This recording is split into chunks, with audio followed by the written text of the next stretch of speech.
नमः शिवाय मित्रों। हरितालिका तीज व्रत कथा। कैलाश पर्वत में भगवान शिव माता पार्वती के साथ नंदी और अपने गरुड़ के साथ बैठे हुए थे। इस अवसर में माता पार्वती ने शिव जी से पूछा कि हे महेश्वर, मैंने कौन सा पुण्य किया था जिसे कारण आप मुझे पति रूप में मिले। आप तो अंतर्यामी हैं, आप तो मुझे अवश्य इस बात को बताइए। माता पार्वती की इस बात को सुनकर शिव जी कहते हैं, हे देवी, आपने तो अति उत्तम पुण्य का संग्रह किया था जिससे आपको मैं पति रूप में प्राप्त हुआ था। हे देवी, भादो माह के शुक्ल पक्ष तृतीया को अपने पूर्व जन्म में सती के रूप में यह व्रत रखा था। आप अपने पूर्व जन्म में प्रजापति दक्ष की पुत्री थी। आपका नाम सती था। प्यारे भक्तों, भगवान शिव ने इस कथा में माँ पार्वती को उनका पिछला जन्म याद दिलाया था। भगवान शंकर कहते हैं, हे गौरी, पिछले जन्म में तुमने मुझे पाने के लिए बहुत छोटी सी उम्र में कठोर तप और घोर तपस्या की थी। 12 वर्षों तक तुमने अधोमुखी होकर तपस्या की थी। तुमने न तो कुछ खाया और न ही पिया, बस हवा और सूखे पत्ते चबाए। जला देने वाली गर्मी हो या कपा देने वाली ठंड, तुम नहीं हटी, डटी रही। बारिश में भी तुमने जल नहीं पिया। तुम्हें इस हालत में देखकर तुम्हारे पिता दुखी थे। उनको दुखी देखकर नारद मुनि आए और कहा कि मैं भगवान विष्णु के भेजने पर यहाँ आया हूँ। वह आपकी कन्या से विवाह करना चाहते हैं। इस बारे में मैं आपकी राय जानना चाहता हूँ। नारद जी की बात सुनकर आपके पिता बोले, अगर भगवान विष्णु यह चाहते हैं तो उन्हें कोई आपत्ति नहीं है, परंतु तुम्हें जब इस विवाह के बारे में पता चला तो तुम दुखी हो गई। तुम्हारी एक सहेली ने तुमसे तुम्हारे दुख का कारण पूछा तो तुमने कहा कि मैंने सच्चे मन से भगवान शिव का वरण किया है, किंतु मेरे पिता ने मेरा विवाह विष्णु जी के साथ तय कर दिया है। मैं विचित्र धर्म संकट में हूँ। अब मेरे पास प्राण त्याग देने के अलावा कोई और उपाय नहीं बचा। तुम्हारी सखी बहुत ही समझदार थी। उसने कहा, प्राण छोड़ने का यहाँ कारण ही क्या है? संकट के समय धैर्य से काम लेना चाहिए। तुम्हारी सखी ने कहा, भारतीय नारी की जीवन की सार्थकता इसी में है कि जिसे मन से पति रूप में एक बार पूर्ण कर लिया, जीवन पर्यंत उसी के साथ निर्वाह करे।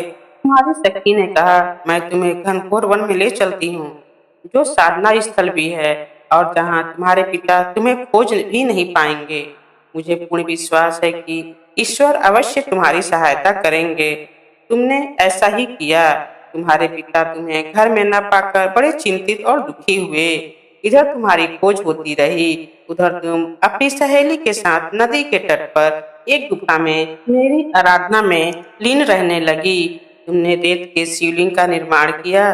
तुम्हारी इस कठोर तपस्या के प्रभाव से मेरा आसन हिल उठा और मैं शीघ्र ही तुम्हारे पास पहुंचा और तुमसे वर मांगने को कहा। तब अपनी तपस्या के फलीभूत मुझे अपने समक्ष पाकर तुमने कहा, मैं आपको सच्चे मन से पति के रूप में वरण कर चुकी हूँ। यदि आप सचमुच मेरी तपस्या से प्रसन्न होकर यहाँ पधारे हैं तो आप मुझे अपनी अर्धांगिनी के रूप में स्वीकार कर लीजिए। तब तथास्तु कहकर मैं कैलाश पर्वत पर लौट गया। उसी समय गिरिराज अपने बंधु बांधवों के साथ तुम्हें खोजते हुए वहां पहुंचे। तुमने सारा वृत्तांत बताया और कहा कि मैं घर तभी जाऊंगी अगर आप महादेव से मेरा विवाह करेंगे। तुम्हारे पिता मान गए और उन्होंने हमारा विवाह करवाया। इस व्रत का महत्व यह है कि मैं इस व्रत को पूर्ण निष्ठा से करने वाली प्रत्येक स्त्री को मनवांछित फल देता हूँ। इस पूरे प्रकरण में तुम्हारी सखी ने तुम्हारा हरण किया था, इसलिए इस व्रत का नाम हरतालिका व्रत हो गया। अरे भक्तगण, प्यार से बोलिए भगवान शंकर और माता पार्वती की जय। अरे भक्तों, कथा समाप्त होने के बाद माता पार्वती भगवान शंकर से कहती हैं, हे नाथ, मैं धन्य हो गई, मेरा जीवन सफल हो गया। हे स्वामी, इस व्रत के माध्यम से मैंने आपको पति के रूप में पाया है। मेरा यह वरदान है कि जो कोई भी सुहागिन महिला पूरे नियम और श्रद्धा से इस हरतालिका तीज व्रत को करेगी, वह अखंड सौभाग्य को प्राप्त करेगी। उसके जीवन में पौत्र पुत्र धन्य धान्य आदि के भंडार भरे रहेंगे। वह पति रमण कर मृत्यु के बाद शिवलोक को जाएगी। प्यारे भक्तों, आपको बता दें कि सर्वप्रथम इस व्रत को माता पार्वती ने भगवान शंकर को पति रूप में पाने के लिए किया था और इस दिन विशेष रूप से माता पार्वती और भगवान शंकर की ही पूजा की जाती है। प्यारे भक्तों, इस व्रत को करने वाली स्त्रियां माता पार्वती के समान ही सुख पूर्वक सौभाग्य प्राप्त करके शिवलोक को जाती हैं। इस व्रत को सौभाग्यवती स्त्रियां अपने सुहाग को अखंड बनाए रखने और अविवाहित स्त्रियां मन मुताबिक वर पाने के लिए हरितालिका तीज का व्रत करती हैं। इस व्रत को रखने वाली व्रती को सोना नहीं चाहिए। इसके लिए उसे रात्रि में भजन कीर्तन के साथ रात्रि जागरण करना चाहिए। प्यारे भक्तों, इसके पश्चात प्रातः काल स्नान कर श्रद्धा एवं भक्ति पूर्वक किसी सुहागिन महिला को श्रृंगार सामग्री, वस्त्र, खाद्य सामग्री, फल, मिष्ठान एवं यथाशक्ति आभूषण दान करना चाहिए और खीरा खाकर व्रत को संपन्न करना चाहिए। प्रेम से बोलिए भगवान भोलेनाथ और माता पार्वती की जय।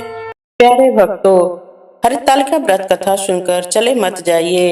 हे भगवान भोलेनाथ, कथा सुनने और हुंकार भरने वाले सभी भक्तों पर अपनी कृपा दृष्टि बनाए रखिएगा और साथ में मेरा भी उद्धार कीजिएगा।